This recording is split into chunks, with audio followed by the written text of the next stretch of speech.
इस समय पूरा पूरा मर्जीवा बनने की, पढ़ाई अच्छी रीति पढ़ने की, अपना चार्ट और अपना रजिस्टर रखने की, याद में रहकर अपना कर्मातीत अवस्था बनाने की, अंतिम विनाश की सीन को देखने के लिए हिम्मतवान बनने की, मैं आत्मा हूँ इस अभ्यास से शरीर का भान खत्म करने के, देही अभिमानी बनाने वाले शिव पिता परमात्मा के हम आत्माओं के लिए आज की मुरली से शिक्षाएं।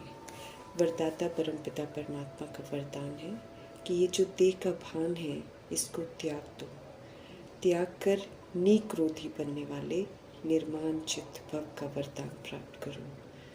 स्पष्ट करते हैं बाप दादा कि जो बच्चे देह का भान ही त्याग कर देते हैं उन्हें कभी क्रोध नहीं आ सकता। जब तक हमारे अंदर में देह का भान है, जब तक हमको बुद्धि में ये रहता है कि मैं शरीर हूँ, तब तक क्रोध आता रहेगा।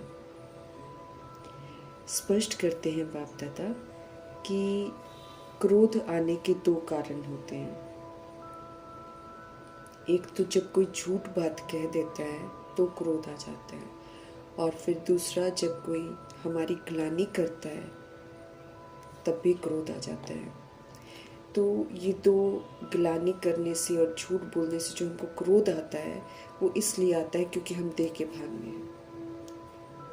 तो ऐसे तो कोई ना कोई झूठ बोलता ही रहेगा इस झूठ खंड में, और कोई ना कोई ग्लानि तो करता ही रहेगा, तो फिर तो हम क्रोध करते ही रह जाएंगे। इसलिए बाबा हमको कहते हैं कि ये जो दो बातें क्रोध को जन्म देती हैं, है ना, इन दो बातों से अगर हमको बचना है तो देह के भान से आपको हमें बाहर जरूर निकलना पड़ेगा। ऐसी परिस्थिति में बाबा कहते हैं जहाँ झूठ और ग्लानि की दुनिया है, वहाँ पर निर्माण चित्त का वरदान जो बाबा से हमको मिलता है कि हमको किसी से भी कुछ नहीं चाहिए, ना हमको ना बद्दुआएं चाहिए, ना हमें मान चाहिए, ना हमें अपमान चाहिए, हमें दोनों ही चीज़ें हमको नहीं चाहिए। तो ऐसी परिस्थिति में निर्माण चित्त का जो वरदान बाबा से मिला है उसको स्मृति में रखते हुए हमें अपकारी पर भी उपकार करना है, अर्थात ग्लानि करने वालों पर भी, झूठ बोलने वालों पर भी, गाली देने वालों पर भी उपकार करना है, अर्थात उनको शुभ भावना, शुभ कामना की, शांति की और पवित्रता की शक्ति का सहयोग देना है। हमें रिटर्न में अपकारी के साथ अपकार नहीं करना, जैसे कि हमने रावण राज्य में सीखा था कि ईंट का जवाब पत्थर से दे दो, लेकिन यहाँ हमको ऐसे नहीं करना है। भगवान कहते हैं निर्माण चित्त बन जाओ और अपकारी पर भी रहम करो, गाली देने वाले को भी गले लगाओ, अर्थात उसको भी शुभ भावना, शुभ कामना का, उसको भी अपनी जो स्वस्थिति है उसका सहयोग दो। गले लगाना मतलब ये नहीं कि हम जाकर उनको गले लगाएंगे, लेकिन हम अपनी स्वस्थिति में स्थित रहेंगे। तो स्वस्थिति तो खूबसूरत स्थिति है, आत्मिक स्थिति है, उसका सहयोग देना मतलब गले लगाना, किसी की बात का बुरा नहीं मानना। निंदा करने वाले जो हैं उनको भी अपना सच्चा ही मित्र मानना है। जो हमारी निंदा करते हैं वो हमारी कोई ना कोई खामी को देखकर कुछ ना कुछ बोलते हैं, तो उनको भी सच्चा मित्र समझकर हमें अपने ऊपर अटेंशन रखना है और दूसरे को फिर से स्वस्थिति का सहयोग देना है। मना हमको रिएक्ट नहीं करना है, हमको रिजेक्ट नहीं करना है, हमको किसी को क्वेश्चन नहीं करना है, किसी को करेक्शन नहीं करना है, किसी को कोई कोटेशन नहीं सुनाना है, शांत रहना। इस विधि से हम मित्र बन सकते हैं। तो ऐसा कमाल करने की शिक्षा देते हैं बाप दादा। बाबा कहते हैं ऐसा कमाल का परिवर्तन जब दिखाओ तब विश्व के आगे प्रसिद्ध होंगे ना, क्योंकि ऐसे तो देखने में लगता है कि ये हार हो गई है, ये अपना अपमान हो गया है, लेकिन बाबा हमको समझ देते हैं कि अगर कोई गाली दे, शांत रहना ही रॉयल्टी है। गाली देने वाले के साथ अगर हम भी उल्टा बोलते हैं तो फिर तो उस आत्मा ने हमको डिस्टर्ब कर दिया और खुद गाली दे रहा है, तो फिर हमको भी नीचे लेवल पर ले आए। हमें बनना है रॉयल, इसलिए रॉयल आत्मा पर किसी भी तरीके का दाग न लगे। देवता बनने वाली आत्माएं लड़ेंगी तो अच्छा नहीं लगेगा।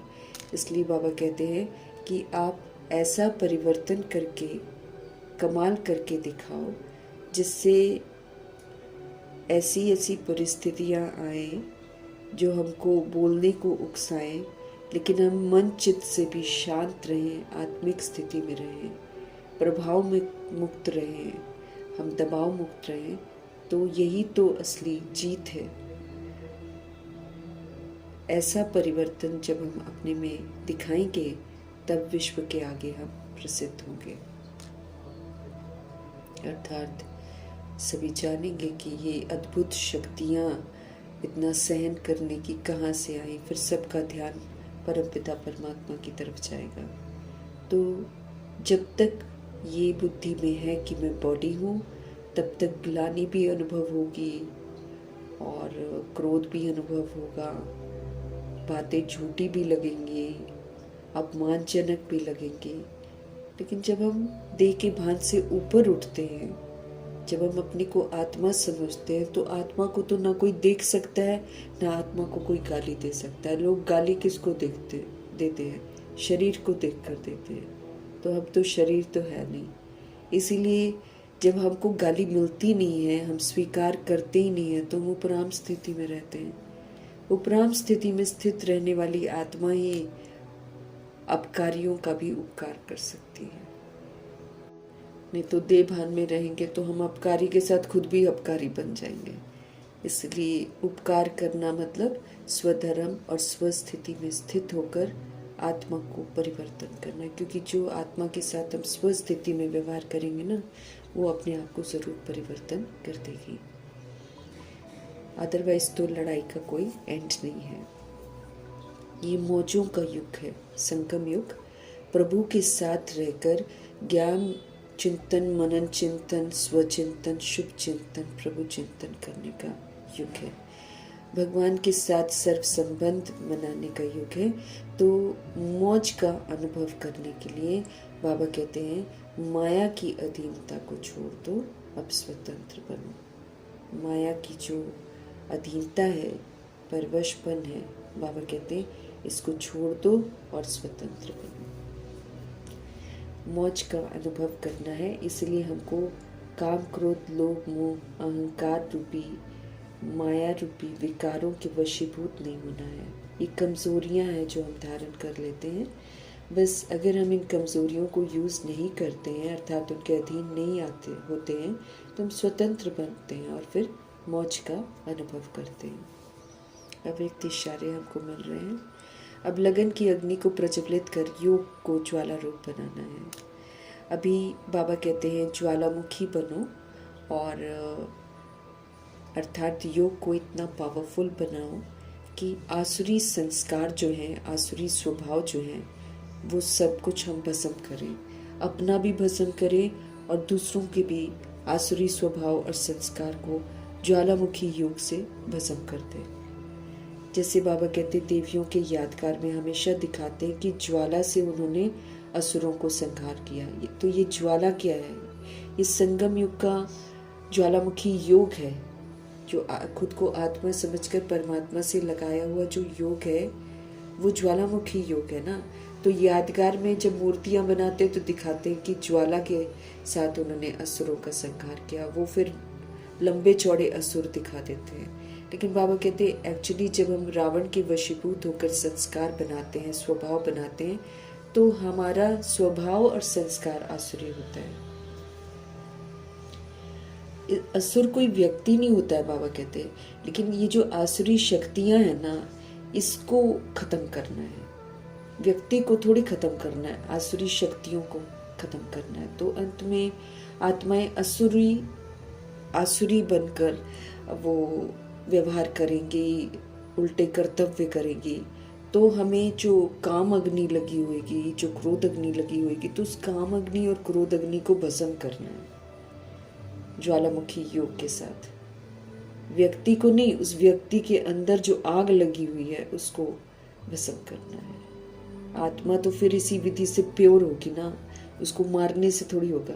शरीर को नहीं मारते हैं, लेकिन बाबा कहते हैं असुर कोई व्यक्ति नहीं होता है, लेकिन जो आसुरी शक्तियाँ होती हैं ना, वो असुर बना देती हैं आत्मा को। तो उन आसुरी शक्तियों को ख़त्म करना है। तो बाबा कहते हैं ये जो यादगार देवियों के बनाए हुए ना, ये अभी जो संगम युग में ज्वाला रूप स्थिति है ना, उसका यादगार है। वहाँ पर उन्होंने आग के रूप में दिखा दिया है। अब बाबा कहते ऐसी योग की ज्वाला आप प्रज्वलित करो, जिसमें ये कलयुगी संसार जो है ना, जो बिल्कुल विकारों से ग्रसित हो गया है, भ्रष्टाचार से ग्रसित हो गया है, अत्याचार से ग्रसित हो गया है, ये कलयुगी संसार ही जलकर भस्म हो जाए। ऐसी पावरफुल ज्वालामुखी स्थिति बनाओ। तो अभी ऐसे ही तो होना है ना। शिव शक्तियाँ जो बाबा के बच्चे हैं, जो शिव शक्तियाँ बनती हैं, वही तो फिर सारा आसुरीपन जो है भस्म करती हैं। फिर आत्माएं खुद को रियलाइज करती हैं, पवित्र बनती हैं और पछताती हैं, सजा भुगतती हैं और फिर घर वापस जाती हैं।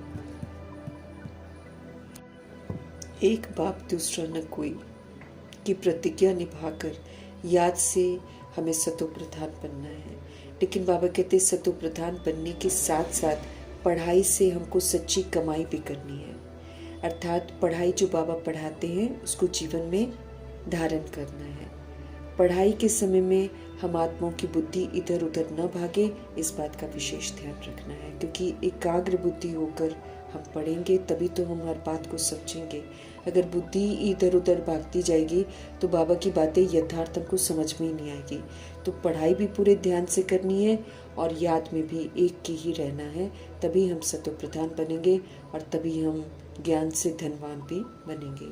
हम सब डबल अहिंसक अनमोल वॉरियर्स इस समय बनते हैं और इस वजह से फिर हमारी विजय निश्चित होती है। डबल अहिंसक अर्थात काम विकार और क्रोध की हिंसा से हम अपने आप को मुक्त करते हैं।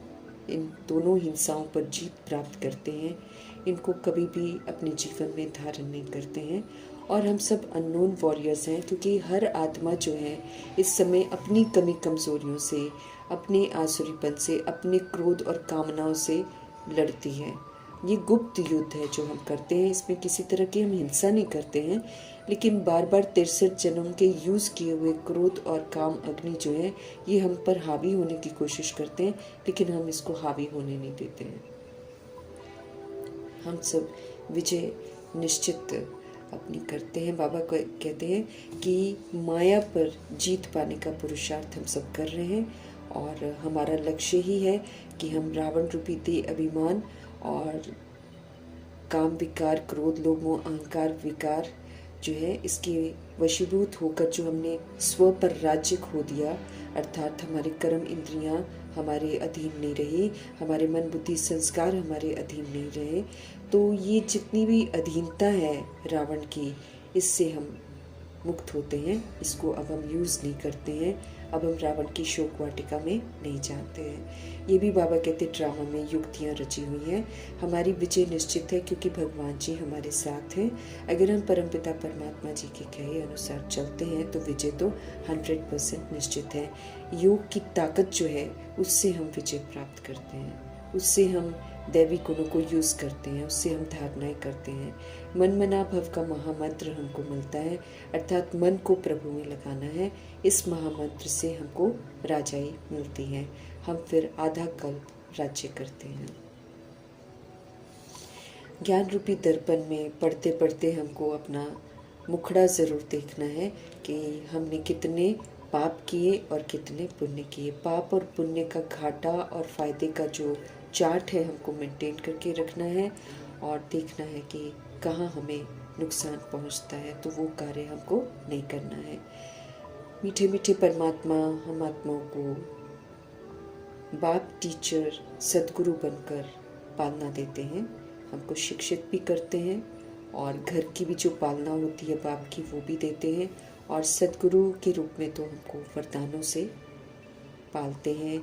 हमको जो कठिन कठिन कार्य लगते हैं उनको वरदान के रूप में देकर सहज कर देते हैं, ताकि हम वरदान को यूज़ करें और उसको फलीभूत करके वरदानी मूर्त बन जाएं। हमें अब पक्का निश्चय है कि शिव पिता परमात्मा निराकार राम हमारे फादर भी हैं, वो हमारे टीचर भी हैं, वो हमारे सदगुरु भी हैं। इस समय हम सब उनसे पढ़ते हैं, इसलिए पढ़ाई पर पूरा अटेंशन देना है। हम इस समय गॉडली चाइल्ड भी हैं, तो हम गॉडली स्टूडेंट भी हैं। अब हमें नाम रूप से बाहर आना है और अपने आप को आत्मा समझना है, और जो भिन्न भिन्न स्वमान बाबा ने हमको दिए हैं वो अपने ऊपर फिट करने हैं। हम सभी बाप से सुन रहे हैं। ऐसा कभी पूरे कल्प में नहीं होता है कि हम सत्य परम पिता परमात्मा से सुने। यही एक जन्म है जब हमें परमात्म पालना मिलती है, और ये जो युग है ये संगम कहलाता है। ये कलयुग के आखिरी 100 वर्षों में होता है। तो जो निमंत्रण में बाबा की छत्र छाया में आ जाते हैं वो संगम युगी हो जाते हैं, और जो भगवान से विपरीत होते हैं वो फिर कलयुग में रहते हैं। हम अपने को आत्मा समझते हैं, और हमारे फादर जो है इस समय वो टीचर हैं, क्योंकि हमको पढ़ाते हैं। तो दोनों काम बाबा करते हैं। आत्मा पढ़ती है शिव बाबा से, इस बात का ध्यान रखना है। आत्मिक स्थिति में स्थित होकर बाबा की हर बात को समझना है। योग और पढ़ाई दोनों की अहमियत है, दोनों को बराबर बुद्धि में धारण करना है। फ़ायदा हो जाएगा, इससे और भी जास्ती फ़ायदा होता है। हम बाबा को हाजिर नाजिर करके उनके महावाक्य उन्हीं से समझते हैं। अच्छी रीति हमको याद में रहना है।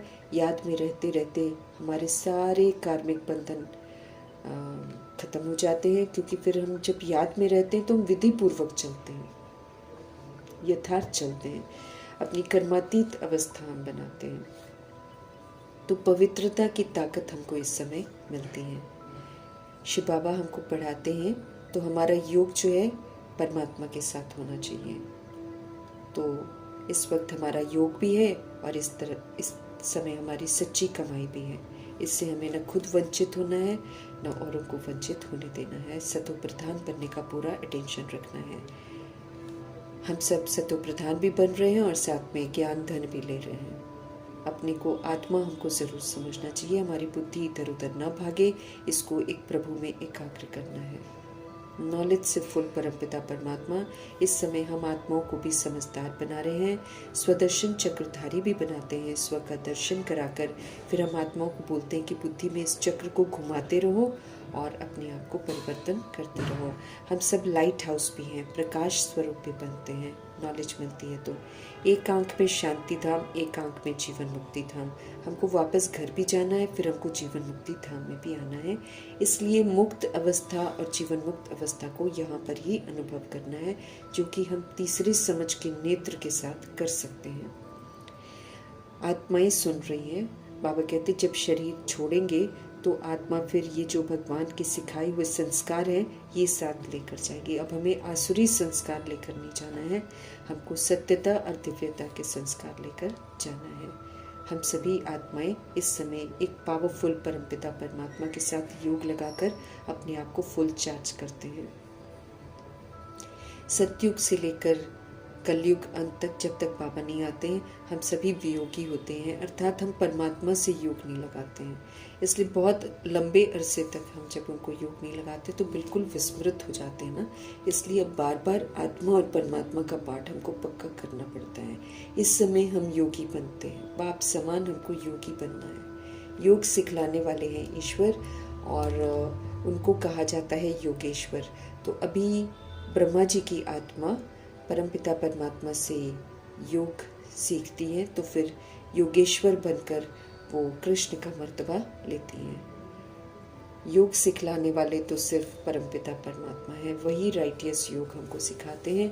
उनके द्वारा योग जब हम सीखते हैं, योगेश्वर योगेश्वरी बनते हैं संगम युग में, तो फिर इसकी प्रारब्ध में सतयुग में फिर हम राज राजेश्वरी बनते हैं। योग सिखलाने वाला सिर्फ एक परमपिता परमात्मा है, बाकी तो नाम के योग हैं दुनिया में, वो तो पैसा कमाते हैं। यहाँ पर बाबा ही सच्चा प्राचीन योग हमको राजयोग सिखाते हैं, जिससे हम राजाई मर्तबा लेते हैं। श्री कृष्ण को योगेश्वर कहते हैं। एक्चुअली वो आत्मा जो है वो संगम युग में पुरुषार्थ करके योगेश्वर बनकर फिर श्री कृष्ण का मर्तबा कमाते हैं। लौकिक नाम से जैसे ब्रह्मा जी मर्जीवा बने थे, मतलब दादा लेखराज से मर्जीवा बने थे, ऐसे हम आत्माओं को भी बाबा कहते अब पुराने नाम रूप से मर्जीवा बनो, उसको तुम भुलाओ और अपने को आत्मा समझकर मुझे याद करो। बाप के जब हम बनते हैं तो हम मर जाते हैं, यानी कि पुरानी स्मृतियाँ फिर मेरी बुद्धि में नहीं होनी चाहिए।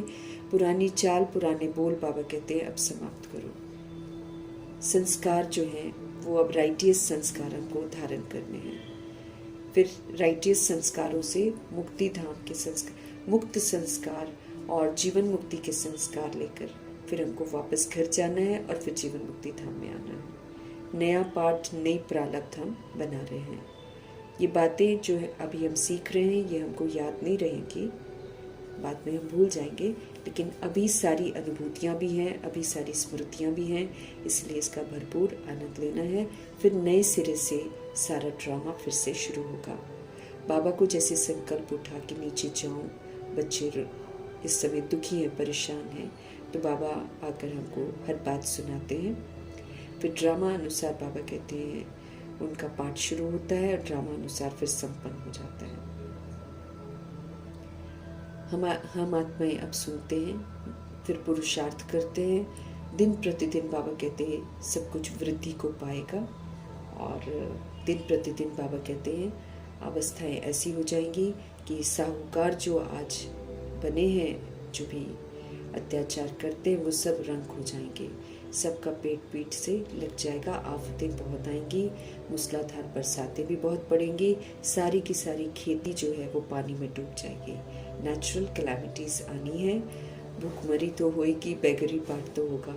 बाबा कहते हैं इसी विधि से विनाश जरूर होना है। ये कुदरती आपदाएं हैं, ये भगवान नहीं करते हैं, लेकिन जब आत्माएं अपनी मनमानी करती हैं देह अभिमान में, तब प्रकृति सारे देह अभिमान को तोड़ देती है। तो विनाश होना ज़रूर है, उससे पहले हमें सारा होमवर्क ख़त्म करके अपने आप को तैयार करना है। बाहर विदेश में बॉम्ब्स तैयार हैं ख़त्म करने के लिए, और नेचुरल कैलामिटीज़ आदि जो हैं बाबा कहते हैं वो फिर यहाँ पर होती हैं, सिविल वॉर यहाँ पर होता है। तो बड़ी हिम्मत चाहिए, अंगद के समान हमको अचल अडोल बाबा की याद में रहना है। ऐसा हिम्मतवान हमको अभी से बनाना है, वरना तो हिलाने वाली अवस्था हो जाएगी। तो अपनी अचल अवस्था, अंगद की अवस्था अभी से बनानी है। रोज़मर्रा की ज़िंदगी में जो हलचलें आती हैं उसमें शांत स्थिर रहने का अभ्यास करना है। मैं आत्मा हूँ और शरीर का भान टूटता जाए तो फिर हम अचल अडोल रहेंगे। अगर शरीर का भान रहेगा तो कष्ट भी अनुभव होएगा, भूख भी लगेगी, प्यास भी लगेगी, कष्ट भी होंगे और पानी का, आपदाओं का असर भी होगा। इसलिए उससे पहले ही बाबा कहते हैं योगी बन जाओ। ऑटोमेटिकली बाबा कहते हैं समय पूरा होता है और सतयुग में वहाँ पर तो साक्षात्कार होते हैं, वहाँ पर अकाले मृत्यु नहीं होती हैं। शरीर छोड़कर दूसरा शरीर लेते हैं, वहाँ पर कहीं भी सजाएं भी नहीं होती हैं, क्योंकि वहाँ गर्भ महल होता है। दिन प्रतिदिन जैसे जैसे हम पुरुषार्थ करते जाएंगे वैसे वैसे हम बाबा के समीप जाते जाएंगे। बाबा में जो पाठ भरा हुआ है वो खुलता जाएगा और बाबा बच्चों को सारा सत्य बताते जाएंगे। ऐसे बहुत से राज हैं जो बाबा अभी आखिर में जाकर खोलेंगे। तो बाप का पाठ पूरा होगा तो बाबा कहते फिर हमारा भी पाठ पूरा हो जाएगा, हम वापस घर जाएंगे और फिर सत्युग नई दुनिया में आएंगे। ड्रामा बड़ी युक्ति से बना हुआ है। इस समय हमको माया पर जीत पानी है, इसमें थोड़ा टाइम लग जाता है क्योंकि कमी कमज़ोरियाँ बहुत लंबे अरसे तक यूज़ करी हैं। अभी एक बैग उसको छोड़ना थोड़ी दिक्कत होती है, लेकिन बाबा कहते हैं सुख धाम में जाना है तो ब्रह्मा जी की तरह तुरंत दान महापुण्य करके अपनी कमी कमज़ोरियों से मुक्त होना है। बाबा कहते हैं लोग अपने आप को स्वर्ग में समझते हैं जो जिनके पास बहुत पैसा है, और फिर बाबा कहते हैं कि सुख समझेंगे यही सुख धाम है, और फिर भारत पर गीत भी बनाते हैं और कहते हैं देखो क्या इसकी हालत हो गई भगवान। बाबा स्पष्ट करते हैं कि वो समझते हैं सुखधाम, लेकिन बाबा कहते हैं वो लोग भी और तमो प्रधान बनते जा रहे हैं। ड्रामा अनुसार बाबा कहते हैं तमो प्रधान भी जोर से होते जाएंगे, क्योंकि ये एक्सट्रीम में जाएंगे ना, हद से पार करेंगे तब तो विनाश होगा। अति के बाद ही तो अंत होता है। तो ये जितनी भी आत्माएं हैं ये सब विनाश के निमित्त हैं, ये विनाश करा के छोड़ेंगी। तो बाबा कहते हैं अब सतो प्रधान इस बीच बनना है जल्दी जल्दी, क्योंकि तमो प्रधानता तो एक्सट्रीम में जाएगी, उस तरफ ध्यान नहीं देकर बाबा की याद में रहकर अपनी सतो प्रधान बनने की चिंता करनी है। आखिरी में बाबा कहते हैं अगर हम बाबा के कहे अनुसार चलेंगे तो विजय तो हमारी निश्चित है। हाहाकार पहले होगा, फिर उसके बाद बाबा कहते जय जयकार होगा, फिर जो है सारी शक्तिशाली प्रकृति होगी, इसलिए वहाँ का पानी भी जो है वो दूध की तरह होगा, जड़ी बूटियों से एकदम संपन्न होगा, सब कुछ आराम से देवताओं को प्राप्त होता है। वर्ल्ड की हिस्ट्री ज्योग्राफी फिर से रिपीट होती है और बाबा कहते हैं जो सेंसिबल होगा वो वही समझेगा कि हाँ वाकई ये आयरन एज है और गोल्डन एज जो है वो रिपीट होगी। कोई तो बाबा कहेंगे सृष्टि को बाबा कहते हैं लाखों वर्ष का चक्र कहते हैं, ऐसी आत्माएं फिर अपने आप को परिवर्तन नहीं करती हैं। बाबा समझाते हैं कि कैसे सोल जो है सूर्यवंशी बनती है, फिर चंद्रवंशी, फिर वैश्यवंशी, फिर शूद्रवंशी, फिर बाबा आकर ब्राह्मण वंशी बनाते हैं, ब्राह्मण से फरिश्ता, फरिश्ता से देवता बनना है, ऐसे ये चक्र रिपीट होता है। देवता बनते हैं, पूज्य स्वरूप बनते हैं, ब्राह्मण स्वरूप बनते हैं, फरिश्ता स्वरूप बनते हैं, ये 5 स्वरूपों का भी बाबा हमको समझ देते हैं और फिर उसके बाद हम बिंदी स्वरूप बनते हैं। अंत तक बाबा कहते हैं चक्र कैसे रिपीट होता है ये बुद्धि में घूमना चाहिए, ताकि अब हम गलतियां न करें और अनादि आदि विशेषताओं को यूज करके हम फिर से संपन्न और संपूर्ण बने। परमपिता परमात्मा बाप हमारे साथ हैं, उनकी श्रीमत पर चलते रहेंगे तो हम यकीनन विजयी बन जाएंगे। बाबा किसी भी तरह की हिंसा नहीं कराते हैं, हम आत्मा को समझ देते हैं कि अपने देह अभिमान की हिंसा को खुद ही खत्म करो, समझ से खत्म करो, कमजोरियों को समझ से खत्म करो, काम कटारी बंद करो, क्रोध की हिंसा बंद करो, अब डबल अहिंसक बनो। बाबा हमको लड़वाते नहीं हैं, बाबा हमको अच्छा सिखाते हैं और जब हम अच्छे बनते हैं, पवित्र बनते हैं तो स्थूल दुनिया जो है, जो यादव हैं, कौरव है, ये सब अपना हिंसात्मक तरीके से एक दूसरे को ख़त्म कर देते हैं। सबके शरीर खत्म होते हैं, आत्माएं तो फिर मुक्त होकर पवित्र बन के घर जाती हैं। बाबा कहते हैं अभी हमारा जो योग बल है, इस योग बल से हमें अपने आप को आसुरी शक्तियों से मुक्त करना है और दूसरी आत्माओं को भी आसुरी शक्तियों से मुक्त होने में मददगार बनना है। हम सब इनकॉग्निटिव वॉरियर्स हैं, हमें कोई नहीं जानता है, अननोन है, लेकिन फिर भी देवताओं को जानते हैं तो वेल नोन भी हैं। बाबा कहते हैं कोई लेकिन देखकर वॉरियर नहीं समझेगा, पर अंदरूनी हम सारे योद्धे हैं और अपनी कमी कमजोरियों से युद्ध कर रहे हैं। मनमना भव का पैगाम सभी को देना है कि अब मन प्रभु में लगाओ, ये महामंत्र है जिससे मनुष्य से देवता बनते हैं। मनुष्य इन बातों को समझते नहीं है। बाबा कहते हैं मंत्र से, मनमना भव के मंत्र से ही राजाई हमको मिलती है, क्योंकि याद में रहकर हम फिर से अच्छे बनते हैं, स्वराज्य अधिकारी बनते हैं, तो फिर हम दैवी गुण धारण करते हैं। इस विधि से हम फिर प्रारब्ध पाने के पात्र बन जाते हैं। हमें अपना चार्ट ज़रूर लिखना है, देखना है कि दैवी गुण कितना हम धारण कर रहे हैं। बाबा कहते चार्ट रखेंगे तो बहुत मज़ा आएगा। रजिस्टर में भी जैसे गुड बेटर बेस्ट होता है ना, ऐसे ही चार्ट भी अपना रखना है कि आज मैंने कैसे कैसे पाठ बजाया। फिर ध्यान रहेगा कि कहाँ पर घाटा हुआ तो हम उस घाटे को छोड़ेंगे। अटेंशन हमको पूरा रखना है। अगर हम अटेंशन नहीं रखते हैं तो फेल हो जाते हैं। ये बेहद की पढ़ाई है, बेहद के पिता पढ़ा रहे हैं, तो पूरा ध्यान रखना है। मर जीवा ज़रूर बनना है, अपने को आत्मा समझना है, बाप को याद करना है, तभी हम मर जीवा कहलाएंगे। बाप ही हमें समझाते हैं कि वो हमारे फादर भी हैं, टीचर भी हैं, सदगुरु भी हैं। अब उन्हीं से योग लगाना है। ब्रह्मा जी को फॉलो करना है, ब्रह्मा जी को याद नहीं करना। याद तो सिर्फ एक परमात्मा को करना है, वही पतियों के पति हैं, इसलिए हमें पतिव्रता भी बनना है और हमें पिताव्रता भी बनना है। अपने को आत्मा समझ बाबा को याद करके हमको सतोप्रधान बनना है। पाठ हमारा पूरा हुआ, अब हमको वापस घर जाना है अपने बाप के पास। सारी सृष्टि तमोप्रधान हो गई है, 5 तत्व भी तमोप्रधान हो गए हैं। अब ये समाप्ति करेंगे, इसलिए इस बात को स्वीकार करते हुए हमें वापस घर चलने के लिए तैयार होना है। ज्ञान धन से धनवान बनना है, स्वमानों से धनवान बनना है। यहाँ पूरी मेहनत करनी है, वहाँ पर बाबा कहते कुछ भी करने की ज़रूरत नहीं पड़ेगी। सुख घनेरे प्राप्त करने हैं। लड़ाई बाबा कहते हैं ये बंद होती नहीं है, एक बार छिड़ती है तो फिर ये बढ़ती चली जाती है। और पतित पावनी गंगा तो है नहीं, यहाँ तो बाबा कहते हैं सारा किचड़ा ही गंगा में डालते, तो कहाँ से वो किसी को पावन बनाएगी। बड़े बड़े बाबा कहते हैं मंदिर बनाते हैं हीरे जवाहरातों के, बाबा कहते हैं, लेकिन अब जो वही हीरे जवाहरों को लूट लेते हैं, क्योंकि देवकुल की आत्माएं वाम मार्ग में चली जाती हैं। जब वो पवित्र होती हैं तो कोई नहीं लूट सकता है, जब वो पवित्रता को खो देती हैं पुनर्जन्म में आकर, तब सब आकर लूटते हैं। एम ऑब्जेक्ट सामने खड़ी है, एम ऑब्जेक्ट को सामने रखते हुए हमें फिर से राजाई घराने में जाने का पूरा पुरुषार्थ करना है। जितना हम याद में रहेंगे उतना हम खुशी में भी रहेंगे। दिन प्रतिदिन हमको फील होता रहेगा कि सिखलाने वाला तो शिव बाबा ही है, तो बुद्धि का योग एक परमात्मा में ही एकाग्र रहेगा। और बाबा हमें हर बात ब्रह्मा जी के द्वारा सिखाते हैं, इसलिए इनकी एक्टिविटी अद्भुत है। और ये ह्यूमन अश्व हैं जो संपूर्ण परिवर्तन करके दिखाते हैं। सारी कर्म इंद्रियों की लगाम अपने हाथ में रखते हैं और श्रीमद् ब्रह्मांड चलाकर इनको सिविल बनाते हैं। हमको भी सिखाते हैं कि कैसे हमको सिविल बनना है। याद से ही फ़ायदा है, भोजन भी याद में बनाना है, खाना भी याद में ही है। याद करने से ही फ़ायदा है। फिर हम कभी बियॉन्ड लिमिट नहीं जाएंगे, हमारी कर्मातीत अवस्था बन जाएगी। हम कहीं भी, मेरा कार्मिक अकाउंट नहीं बनेगा, हमको कार्मिक अकाउंट किसी से नहीं बनाना है। बाबा खूब सेवा करते हैं हम आत्माओं की, तो अब हमें उनकी सेवाओं का रिटर्न देना है, बाप समान बनना है। अपने लिए हमें क्वालिफाई भी करना है, क्योंकि सतयुग में जाना है, और फिर साथ में हमको निराकारी, निर्विकारी, निरंकारी स्थिति भी बनानी है। सिवाय याद के बाबा स्पष्ट करते हैं कि कर्म इंद्रियां वश होनी बड़ी मुश्किल है, इसलिए याद करके इनको वश कर लेना है। नहीं तो कर्म इंद्रियां हमसे उल्टे काम कराती जाएंगी और अंत में फिर आत्मा को भुगतना पड़ेगा।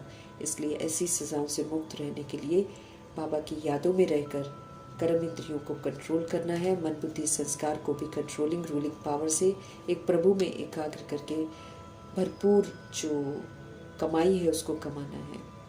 बाबा कहते हैं महीन बुद्धि से बाबा की हर बात को समझना है। याद से ही बेड़ा पार होगा, याद को अहमियत ज़रूर देनी है। हम आत्माओं को हर तरह से बंधन मुक्त बनाने वाले शिव